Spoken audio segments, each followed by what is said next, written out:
आज अपन पढ़ेंगे lecture second रासायनिक अभिक्रिया एवं समीकरण क्लास 10th का चैप्टर नंबर फर्स्ट। आज पढ़ेंगे रासायनिक अभिक्रियाओं के प्रकार। पहला प्रकार पढ़ते हैं संयोजन अभिक्रिया। संयोजन अभिक्रिया को रटाऊंगा नहीं, आपको सभी अभिक्रिया अंगुलियों पर याद करवा दूंगा। संयोजन का मतलब क्या होता है? संयोजन यानी कि दो अभिकारकों का संयोजन होकर एक नए उत्पाद या नए पदार्थ का निर्माण करेगा, जिससे क्या कहेंगे? संयोजन अभिक्रिया। जब दो या दो से अधिक पदार्थ संयोग करके एकल उत्पाद का निर्माण करता है, यानी कि दो उत्पाद संयोग करेंगे। संयोग का मतलब जुड़ना है। जब दो पदार्थ संयोग करेंगे या जुड़ेंगे तो एक नए उत्पाद का निर्माण होगा, और उस नए उत्पाद को क्या कहेंगे? इस पूरी अभिक्रिया को क्या कहेंगे? संयोजन अभिक्रिया।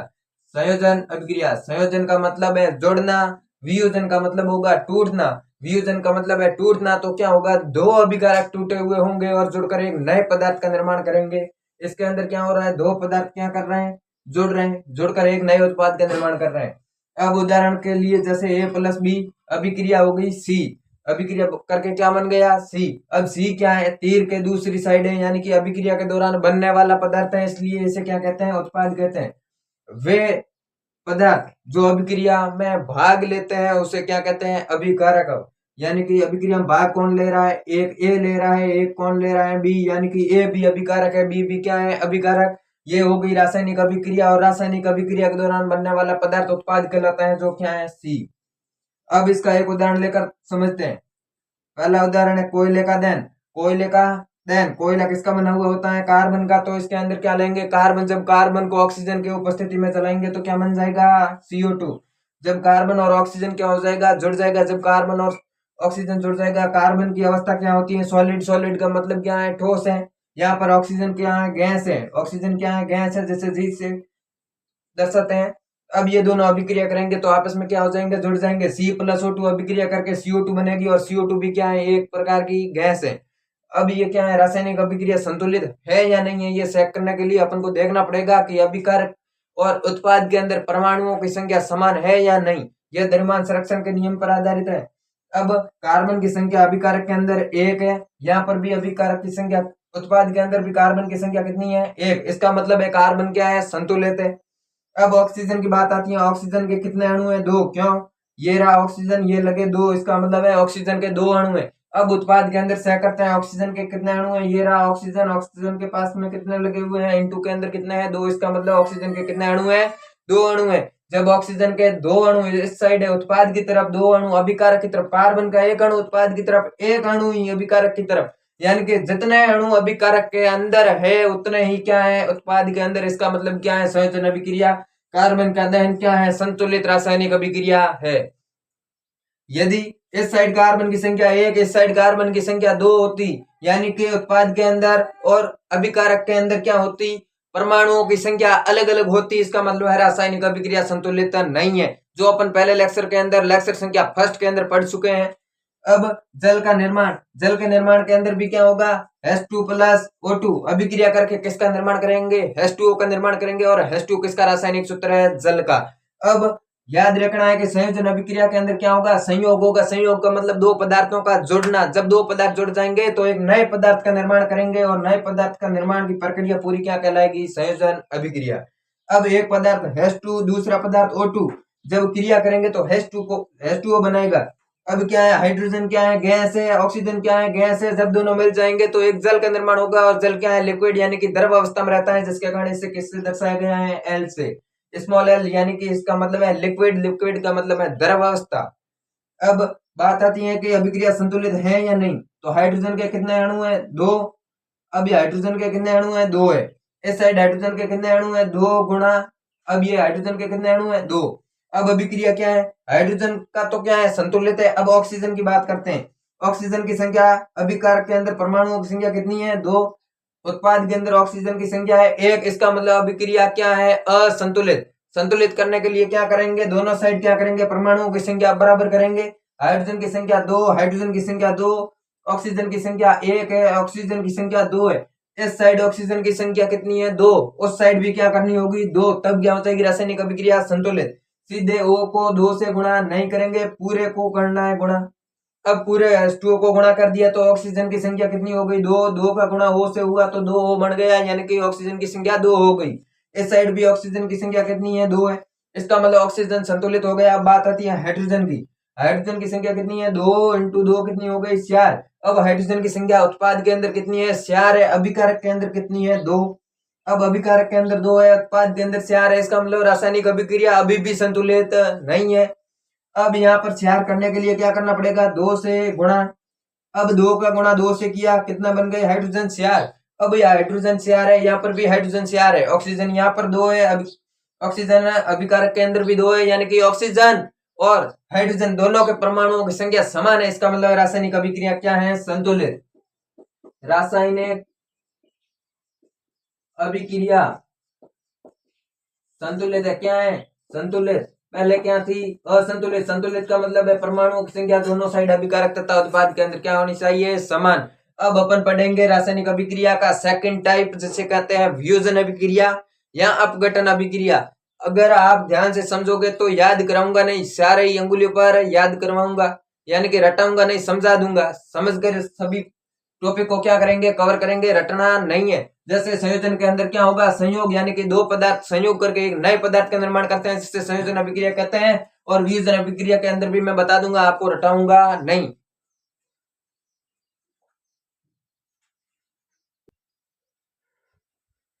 अब रासायनिक अभिक्रिया का कौन सा प्रकार है? सेकंड प्रकार।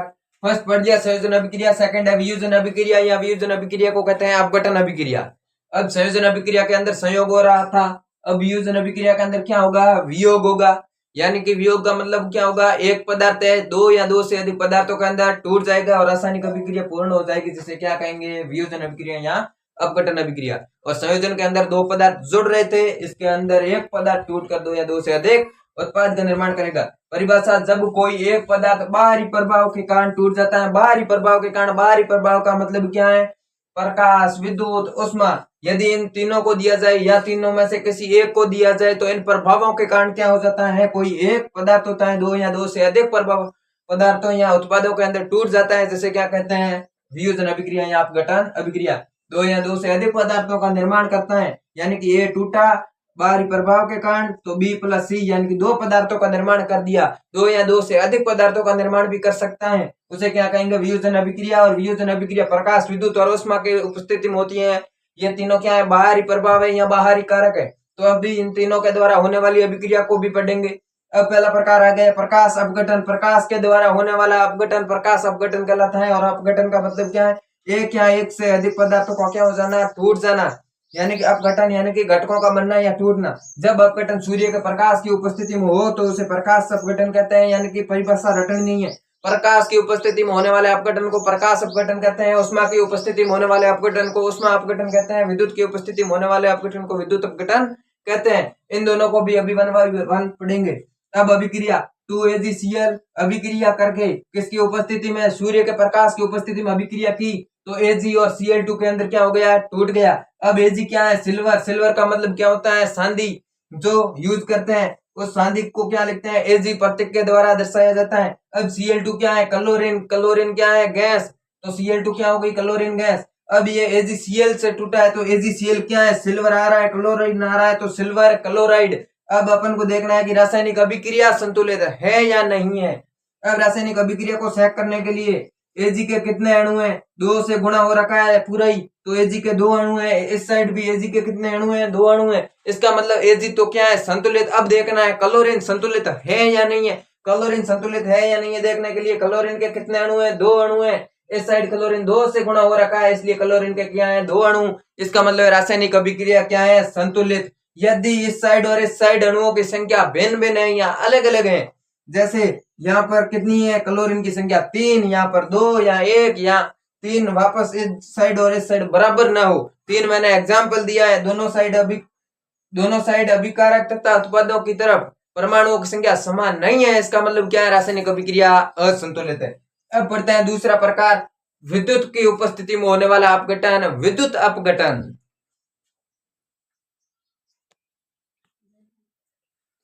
अब दूसरा प्रकार विद्युत अपघटन और तीसरा प्रकार है उष्मीय अपघटन। ये जब अपघटन विद्युत के कारण हो तो विद्युत अपघटन, जब अपघटन उष्मा के कारण हो तो उसे उष्मीय अपघटन कहते हैं। परिभाषा रटनी नहीं है, शब्दों से परिभाषा को अपने आप खेलना है। अब आता है H2O। H2O क्या है? जल है। जल को विद्युत देंगे, जब जल को विद्युत देंगे, यहाँ क्या देंगे? करंट, तब क्या हो जाएगा? हाइड्रोजन गैस अलग हो जाएगी, ऑक्सीजन गैस अलग हो जाएगी। इसको कहते हैं हाइड्रोजन गैस, ऑक्सीजन गैस, और ये क्या है? जल है। अब क्या देंगे? विद्युत, तब क्या हो जाएगी? एक तरफ एनोड की तरफ गैस जाएगी, एक तरफ कैथोड की तरफ जाएगी, और विद्युत अपघटन की प्रक्रिया के द्वारा क्या हो जाएगी? अलग अलग हो जाएगी। अब उसमें अपघटन के अंदर क्या होगा? CaCO3 है, अपघटन उष्मा के कारण होगा। अब अपघटन है, अपघटन का मतलब क्या है? दो या दो से अधिक उत्पादों के अंदर क्या होगा? अभिकारक टूटेगा। तो CaCO3 क्या है? सॉलिड है। सॉलिड का मतलब क्या होता है? ठोस होता है, जिसको मैंने एस से दर्शाया है। अब उष्मा दी तो CaO बन गया, और क्या बन गया? CO2। अब CaO है, ये भी ठोस होता है, और CO2 क्या होता है? गैस होते हैं, जिसे क्या कहते हैं? Carbon dioxide gas. Carbon dioxide gas क्या होती है? वातावरण के अंदर उपस्थित होती है, जिसे अपन क्या करते हैं? निष्कासित करते हैं या त्यागते हैं। अब ऑक्सीजन गैस को अपन क्या करते हैं? श्वसन के लिए ग्रहण करते हैं, कार्बन डाइऑक्साइड को छोड़ते हैं। अब CaCO3 को क्या कहते हैं? Calcium carbonate. CO3-2- को कार्बोनेट कहा जाता है, कैल्शियम साथ में है, इसलिए कैल्शियम कार्बोनेट कहते हैं। और यहां से क्वेश्चन आएगा कि सुन्ना पत्थर किसे कहते हैं? यहाँ सुन्ना पत्थर, सुन्ना पत्थर CaCO3 को क्या कहते हैं? कैल्शियम कार्बोनेट भी कहते हैं। ये क्या है? रासायनिक नाम। और सुना पत्र भी किसे कहा जाता है? CaCO3 को। क्वेश्चन के अंदर आएगा सुना पत्र का रासायनिक सूत्र लिखो, तो CaCO3, और CaCO3 क्या होता है? ठोस। अब अभिक्रिया हो गई CaO, कैल्शियम और ऑक्सीजन आ गया, इसका मतलब क्या है? कैल्शियम ऑक्साइड, और CO2 क्या होता है? Carbon dioxide. अब CaO का दूसरा नाम क्या है? बिना बुझा हुआ सुना। अब बिना बुझा हुआ सुना क्वेश्चन के अंदर पूछे तो आपको जो CaO है उसे लिखना है, और सुना पत्र पूछे तो CaCO3 को लिखना है। बुझा हुआ सुना का है तो CaOH ऑल्ट वाइज, इसे कहते हैं बुझा हुआ सुना, बुझा हुआ सुना। यहाँ तीनों से क्वेश्चन पूछ सकता है, CaO से, CaOH हॉल्ट वाइज से, और CaCO3 से। तीनों को याद रखना है। इतने पूरे में से क्या है? ये तीन ज्यादा इंपॉर्टेंट है। अब बढ़ते हैं अगला प्रकार।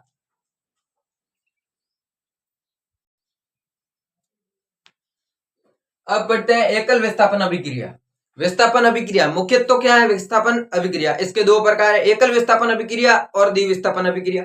अब एकल विस्थापन अभिक्रिया की बात करते हैं। जब अधिक क्रियाशील तत्व किसी कम क्रियाशील तत्व को उसके यौगिक से विस्थापित करके उसका स्थान ले लेता है, तो उसे एकल विस्थापन अभिक्रिया कहते हैं। इसका मतलब मैं आपको साधारण तरीके से समझाता हूं। जैसे A+B और C अभिक्रिया करेंगे। जैसे मान लिया A क्या है? अधिक अभिक्रियाशील, अधिक क्रियाशील। कौन? ए। सिर्फ माना है कि ए अधिक क्रियाशील है। बी भी हो सकता है अधिक क्रियाशील, लेकिन अपन ने किसको माना है? ए को।